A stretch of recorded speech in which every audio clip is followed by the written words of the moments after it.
सूरज को उठने से पहले अगर आप उठोगे तो जीवन बनने की संभावना अलग रहेगी। तो ब्रह्म मुहूर्त में उठते हैं तो उस समय ट्रैफिक कम रहता है। हम रात को 3 बजे आए थे तो हमको पूरे बाजार में से निकलना है आगरा में से, तो कोई गाड़ी नहीं थी, हमको पूरा रोड खाली था। क्यों? क्योंकि 3 बज रहे थे। तो जैसे यहाँ पे धरती में ट्रैफिक कम रहता है, ऐसे ब्रह्मांड में भी ट्रैफिक कम रहता है, क्योंकि सब एक में सोते रहते हैं। तो समझदार लोग उठते हैं और समझदार लोग उठते हैं और फिर भगवान से बातें करते हैं और सीधी सीधी बातें जाती है और सीधे सीधे काम होने लगता है। तो ये पूरी दुनिया जो है ना वाइब्रेशन से चल रही है। अच्छा, आपके आगरा में या राजस्थान में आपने देखा कि कुत्ते भौंकते हैं गाड़ियों के पीछे? भौंकते हैं, हमारे इंदौर में भौंकते हैं। आपके भौंकते क्या?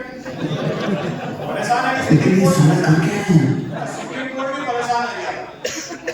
तो ये अच्छा, मैंने ना मेरे दोस्त अमेरिका में उससे भी जाकर पूछा कि क्या भाई अमेरिका में भी कुत्ते भौंकते क्या गाड़ी में? बोलते हाँ हमारे यहाँ भौंकते हैं। मैंने इनको कैसे पता चलता है कि हमको गाड़ी के पीछे भौंकना है? कैसे करते हैं? क्या इनका व्हाट्सएप ग्रुप बना हुआ है? क्या आपस में फोन लगाते हैं कि आपको आज इस गाड़ी का पीछा करना है, आज इस गाड़ी का पीछा करना है? कैसे करते हैं? कैसे इनको इंट्यूशन होती है कि भैया सावन आ गया, अपना वंशावली बढ़ाना है? कौन बताता है? कैसे करते हैं? कैसे सिग्नल मिल जाते हैं? कैसे चालू हो जाते हैं? क्या करते हैं? इनको कौन समझाता है? इनको कोई डॉक्टर सलाह देता है कि कैसा आपको अपना वंश बढ़ाना चालू हो जाए? कौन समझाता है? भाई साहब सुनो, हजार सुपर की बात कि ये पूरी दुनिया वाइब्रेशन से चल रही, तो इनको वाइब्रेशन नेचर देता है। इनको हवा के सिग्नल्स ऐसे मिलते हैं कि अब हमको ये करना है। ऐसा कॉकरोच को भी पता है कि बच्चे कैसे पैदा करना है, कब पैदा करना है। हमको ही नहीं पता है बस।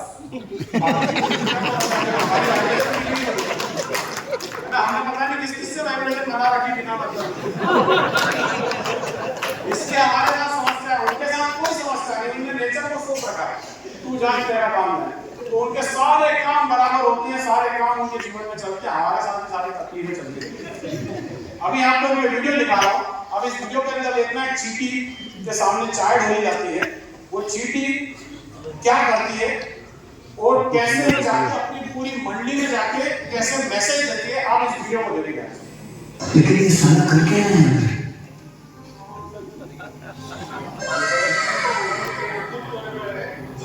रुको जरा, सबर करो, बोला धक्का मुक्की नहीं करने का, आराम से लेने का।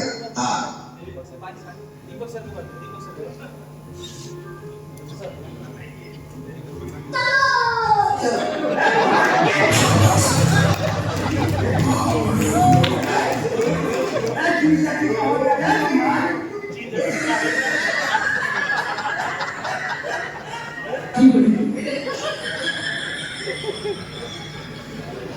कॉल आ गया।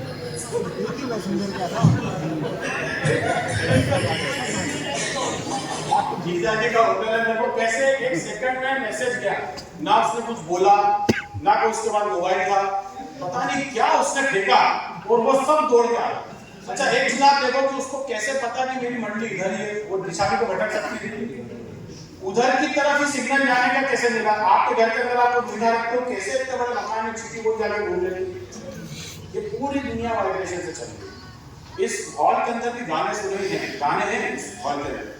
तुमको अगर वो सुनना है तो तुमको उस फ्रीक्वेंसी में सेट होना पड़ेगा। बिल्कुल। जैसे तुम 98.3 एफएम पे जाओगे तो तुमको सुनाएगा तातैया तातैया हो धुताना धुताना धुताना।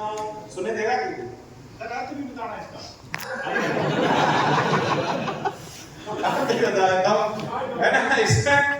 इसमें गाने के अंदर पूरा पता चल जाता है कि हाँ कैसे क्या कौन कौन सी पीढ़ियां आ रही है इसके अंदर। वो गाने का सबसे पहला बोल क्या है?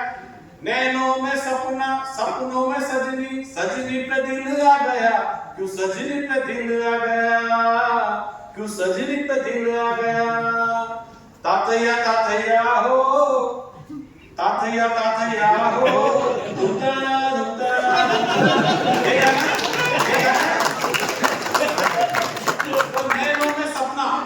नैनों में सपना मतलब ये उम्र कम युवा नौजवान, उसकी आंखों में सपने रहते हैं। वो ये लाइन उनके लिए, नैनों में सपना। फिर बच्चा बड़ा होता है 20 साल से 30 साल के, सपनों में सजनी, फिर सजनी आने लगती है। सजनी को उसको लड़कियों के ख्वाब आने लगते हैं, लड़कियों को लड़के के ख्वाब आने लगते हैं। फिर सजनी पे दिल आ गया 30 से 35 साल, फिर कि सजनी पे दिल में आ गया, कि सजनी पे दिल आ गया, फिर 50 से 60 दादा ये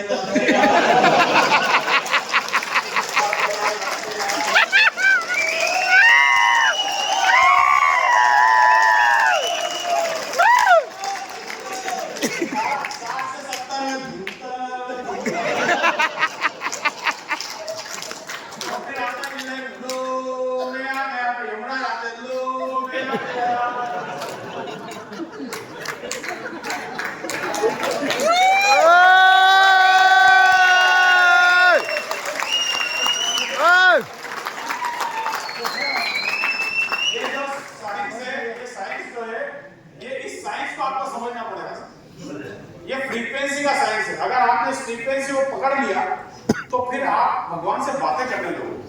आपने देखा होगा, आपने महाभारत के समय में कैसे वो ईश्वर से बात करते थे। अरे आंखों से बच्चे पैदा करते थे, माता हुआ भी नहीं हुआ। अभी आगे आईवीएफ फूट रहे बहुत सारे, इधर बच्चे पैदा नहीं हो रहे, उधर आंखों से हो गए। उस समय की वाइब्रेशन अलग थी, अभी की वाइब्रेशन अलग है। वाइब्रेशन हम भूलते जा रहे हैं, इसलिए हम फालतू की चीजों में बहुत सारा ईश्वर से संपर्क करना भूल गए। और ईश्वर से अगर आप संपर्क कर लोगे अच्छे से तो फिर आपके काम बहुत अच्छे होंगे। यहाँ मैं आपको कृष्ण और कर्ण का संवाद दिखाना चाहूंगा।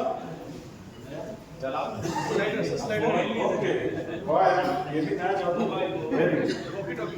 तो कैसे इससे बढ़ाऊंगा हो जाए? हाँ, हम गाँव के लोग हैं। कृष्ण कर्ण संवाद। कृष्ण और कर्ण ये दोनों आज अगले 10 मिनट के अंदर आपको सारा पेट दर्द, बदन दर्द, सर दर्द सब ठीक हो जाएगा। जो तुमको कहेंगे में समय समय पहुंचता रहता है ना, वो ममता जी से बोलते बोले आप इसमें इस बिजनेस के अंदर ऑफलाइन डालने आए हो कि ऑनलाइन को सुधारने आए हो कि खुद सुधारने आए हो, पहले तय कर लो। इसलिए मैं हमेशा बोलता हूँ कि तुम पहले खुद तय कर लो कि तुम शिक्षक बनने आए हो कि शिक्षक बनाने आए हो। मैं शिक्षक बनने आया था, डीएसपी बनने आया था, तो मैंने पहले दिन से क्लियर, मैंने अपना ही काम छोड़ के चला गया, मेरा टिका हुआ हूं।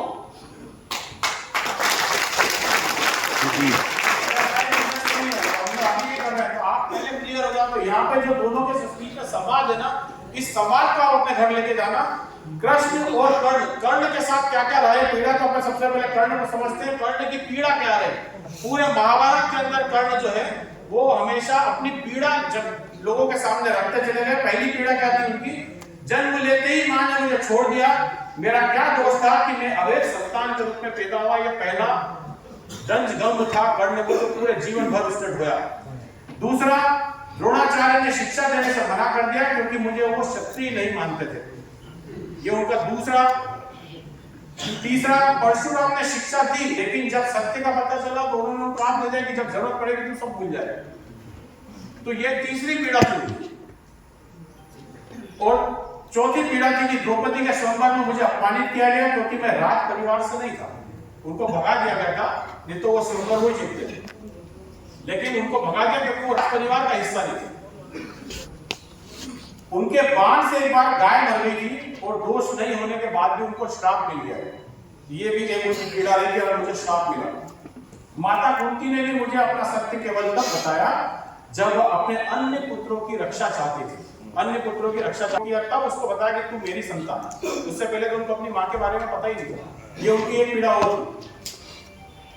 मेरा जीवन अपमान का भूत पीता रहा, मेरा कसूर क्या था? ये कौन बोल रहे हैं? कर्ण बोल रहे हैं कृष्ण से। कृष्ण भगवान से बोल रहे हैं कि भैया मेरी ये पीड़ा है, मैंने जीवन में सहा। और वो आपने देखा होगा सारे हमेशा ही रहे, हमेशा हमेशा कंप्लेनिंग मोड में रहे। अब कृष्ण क्या प्रतिक्रिया देते हैं ये समझने वाली बात है कि कृष्ण ने उनके उन सवालों का जवाब कैसे दिया। तो सबसे पहले कृष्ण बोलते हैं, कर्ण मेरा तो जन्म जेल में हुआ, जन्म से पहले मेरा मौत इंतजार कर रही थी। तेरा साथ क्या हुआ तू जान, लेकिन मेरे साथ ये पीड़ा थी। कृष्ण के साथ मतलब जन्म हुआ नहीं है और मौत उनका इंतजार कर रही है।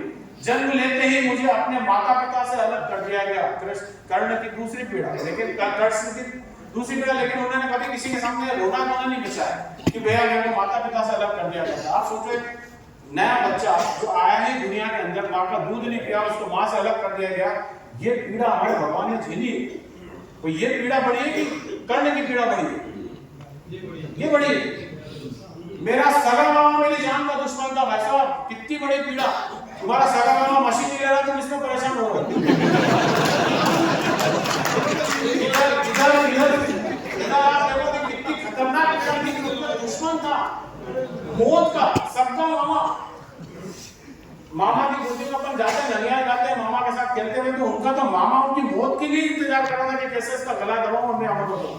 कल तुम बचपन से ही शस्त्रों और रथों के बीच बड़े हुए, मैं गाय बैल और गोबर के बीच बड़ा हुआ।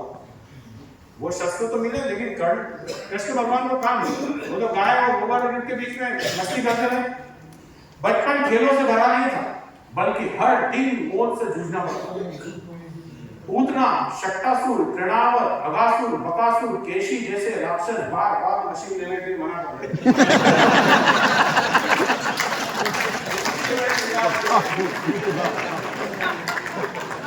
ऐसे राक्षस तुम्हारे जीवन में जाते हैं बार बार मना करते।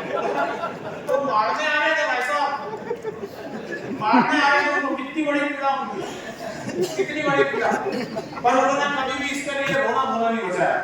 अपने लोगों की रक्षा के लिए मुझे यमुना छोड़ समुद्र किनारे जाना पड़ा, इसके लिए मुझे रणछोड़ गए अपमानित भी किया गया। उनका रणछोड़दास। कर्ण याद रखो, हर इंसान के जीवन में चुनौतियां होती है, जिंदगी किसी के साथ भी न्यायपूर्ण नहीं होती है, सबके साथ चुनौती होती है। ऐसा हमारे साथ भी बहुत चुनौती है, हम भी कोई ऐसे ही यहाँ तक नहीं आए, बहुत संघर्ष करके यहाँ तक आए। मेरे पास भी शुरुआत में पैसा नहीं था, बॉटल्स लाने के पैसे नहीं थे। वैसा मैं कलाली पे जाके बॉटल उठा के लाता था, मुंह पे कपड़ा बांध के जाता था, टोपी लगा के जाता था कि लोग मुझे देख नहीं ले, पहचान न ले। जब मैं बॉटल घर लेके आता था तो बच्चा पूछता था पापा कहाँ से लाया बॉटल, पता नहीं पापा, बोल नहीं पाता था बेटे।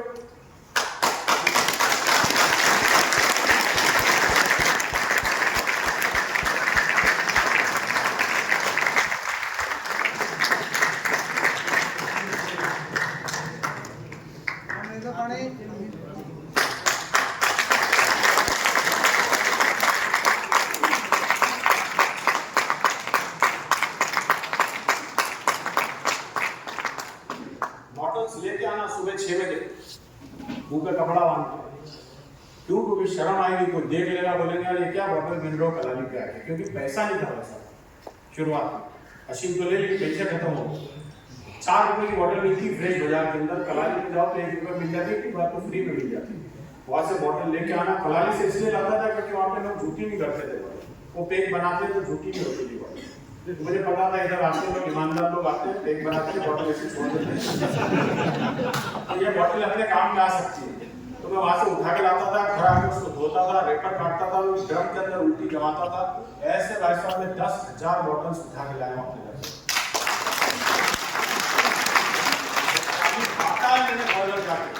पानी बांटा है लोगों को, घर जा जाके दिया है मैंने पानी, और पानी बांटने से ये हुआ कि मेरे प्रारब्ध कट गए, जितने भी मेरा कार्मिक बैलेंस था वो बिल्कुल मैनेज हो गया।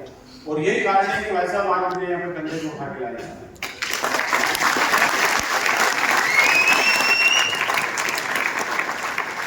ऐसा नहीं हो गया, अचानक कुछ नहीं हुआ।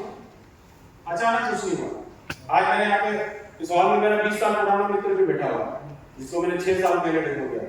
नरेंद्र आओ उनको भी तुम्हारे परिचय करा देता हूं।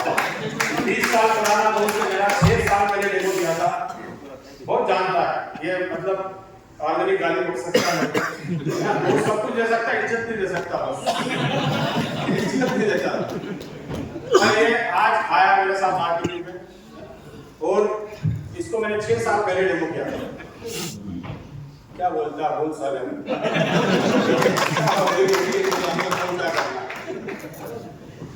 क्या बोलूंगा, मतलब तू ये देख के क्या बोलेगा? 6 साल पहले मैंने तेरे को डेमो किया था, अभी इसने 2 महीने पहले मशीन ली है, 2 महीने पहले मशीन ली है, 6 साल पहले डेमो किया था, अभी 2 मशीन की कर दी है इसने, पर इसकी 2 मशीन है, मेरी 5,000 मशीन है। क्या बोलते सब ऐसी हो रही कि वो इधर बाल्टी रखूं और सेंटर फ्रेश का जो एड रहता ना,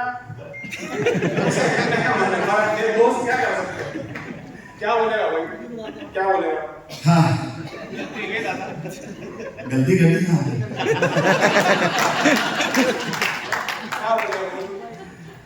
सिर्फ एक लाइन बोलना चाहूंगा यहाँ पर मनोज तिवारी के लिए। उस एक लाइन से आई थिंक सब कुछ क्लियर हो जाएगा। जहां बना तुसी ग्रेट हो,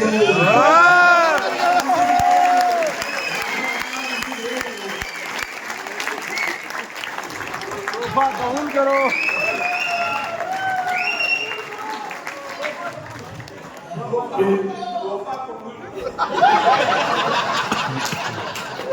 अच्छा तो ऐसे ही इनको मनोज तिवारी नहीं कहा जाता है, शब्दों के जादूगर। आप लोगों ने सुनने के लिए इंतजार करते हो, तो 20 साल से सुनता आ रहा हूं।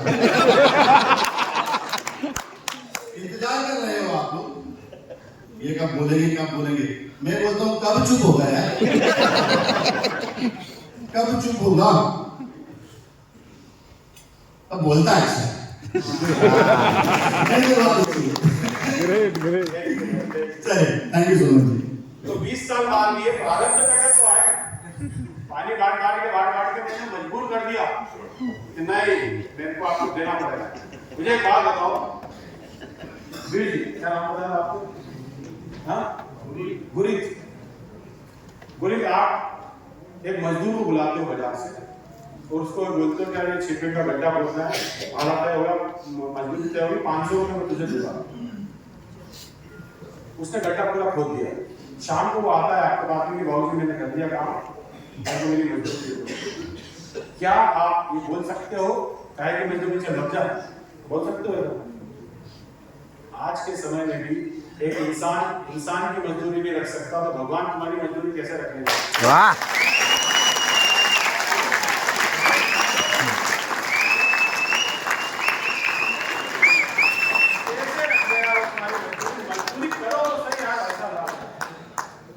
वही सीन 2 कि वापस उससे 500 रुपए में गाड़ी हो गई और वो उससे गड्ढा खोदा, 2 गेती मारी, फिर बीडीपी 3-4, फिर बैठ गया, फिर थोड़ी देर सो गया, फिर 2 गेती मारी, शाम को 5 तगारी निकाली, बोले बाबूजी लाओ मेरा गड्ढे दार। अब आप दोगे 500 रुपए। तो आज के इंसान में हरामखोर आदमी को एक इंसान की मंजूरी नहीं देगा, तो वो तो भगवान है भैया। तुम इतने समझदार हो, तुमको समझ में आना कि इसने 500 रुपए का काम नहीं किया, तुमने तुरंत 500 का नोट रोक लिया, तो वो 13,000 रोकने की बात नहीं करेगा क्या? वो 13,000 नहीं रोकेगा। काम तो करो, आप मजदूरी नहीं कर रहे हो ना, उसकी नजर में आप काम करके दिखा दो। तो किसी को मत दिखाने के लिए काम करो ना। अपलाइन के लोग अपलाइन को दिखाने के लिए काम करते हैं, अपलाइन को फूल लगा बताते हैं मैं देखूं क्या मैंने क्या। किसी को मत बताओ भाई साहब, अपने आप को बताओ, अपने भगवान को बताओ, इसके अलावा किसी को कुछ नहीं बताना। हर इंसान के जीवन में चुनौतियां हैं। आपके जीवन में भी अगर टेक्निक को लेकर चुनौतियां आ रही है तो आने दो, जूझ लेंगे अपन उससे। चाहे जीवन में कितना भी अन्याय हो, चाहे कितनी भी बार अपमानित किया जाए, महत्वपूर्ण यह है कि उस समय तुमने प्रतिक्रिया कैसे दी, प्रतिक्रिया कैसे देते हो, वो बहुत इंपॉर्टेंट होता है। इसलिए मैं हमेशा कहता हूं मेरी मीटिंग के अंदर, लीडर हमेशा रिस्पॉन्ड करता है, रिएक्ट नहीं करता है। आपको रिएक्ट नहीं करना है, रिस्पॉन्ड करना है। प्रतिक्रिया इस तरह से आप अगर करेंगे तो आपका काम होगा। अब दोनों के बीच में क्या है इसकी समरी देख लेते हैं। अतीत पर कभी आरोप नहीं लगाया कृष्ण भगवान ने, लेकिन कर्ण जीवन भर अतीत की बर्बाद में डूबे रहे, बांसुरी बजाते रहे, गाय चराते रहे, आगे बढ़ते रहे। कर्ण हमेशा पीछे देखते रहे, अन्याय को याद ही नहीं रखा कभी भी भगवान श्री कृष्ण ने, लेकिन कर्ण कभी अन्याय को भूल नहीं पाए, हर समय याद करते रहे, हर समय याद करते रहे अपने अन्याय को। मुस्कान और स्वीकार से जीवन जिया, क्रोध और पीड़ा से जीवन भरा रहा उनका। कर्म को महत्व दिया हमेशा कृष्ण ने, भाग्य को कोसते रहे, अपनी नियति स्वीकार की और उससे शक्ति पाई। हमेशा आपकी स्टोरीज ही आपको आगे लेके जाती है, उनकी स्टोरी थी उससे उन्होंने शक्ति पाई। अपनी कहानी स्वीकार ही नहीं करता, हर समय शिकायत करते रहते। कई डाउनलाइंस यहाँ पे जो हर समय शिकायत करते रहती है, ये हो गया वो हो गया, मेरी मशीन नहीं चिप नहीं आई, ये नहीं, मेरा पानी अल्कलाइन नहीं हो रहा, ये नहीं हो रहा। उनके रोने धोने खत्म नहीं होते। पर आप क्यों रो रहे हो? आप शिकायतें क्यों कर रहे हो? कंप्लेनिंग, ब्लेमिंग, ये इससे बचो। नेता, मार्गदर्शक और प्रेरणा स्रोत बने, केवल एक योद्धा बन के रह गए। कर्ण का कोई मंदिर नहीं है, कृष्ण के बहुत सारे मंदिर हैं, आप भी जानते हैं। बिना हथियार उठाए भी जीते, क्योंकि वे धर्म, बुद्धि और मार्गदर्शन के साथ खड़े थे। महावीर होकर भी हार गए कर्ण, क्योंकि वे अधर्म के पक्ष में खड़े थे।